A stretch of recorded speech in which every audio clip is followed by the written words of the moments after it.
మా తాతగారు భద్రాచలం రామాలయంలో, మా చిన్న తాతగారు తాళ్లపూడి రామాలయంలో, మా మేనమామ ఇప్పుడు కొయ్యలగూడెంలో, మా బావగారు ద్వారకా తిరుమలలో వీళ్ళు పూజారులుగా పనిచేశారు. కొందరు ఇప్పుడు పని చేస్తూ ఉన్నారు. అటువంటి ఒక వైష్ణవ సాంప్రదాయంలో నుండి నేను యేసు ప్రభువుని నమ్ముకొని రాత్రి మీ మధ్యలో ఆయన సాక్షిగా నిలబడడానికి ప్రభు నాకు సహాయం చేశారు. గతంలో ఈ ప్రాంతానికి ఈ చుట్టుప్రక్కల వచ్చాను, ఇక్కడ కూడా ఈ ఊరు ఈ గ్రామం కూడా వచ్చాను.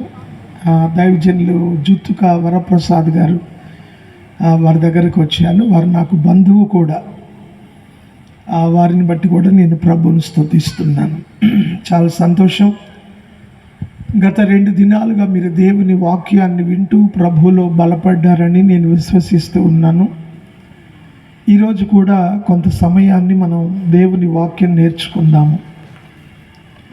పరిశుద్ధ గ్రంథంలో నుండి ద్వితీయోపదేశకాండ గ్రంథంలో బైబిళ్ళు కలిగిన వారందరూ కూడా వీలైతే బైబిళ్ళు తెరిచి వాక్యం చూడాలని ఆశపడతా ఉన్నాను.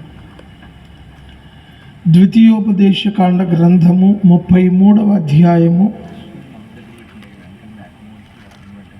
ఓకే, ద్వితీయోపదేశ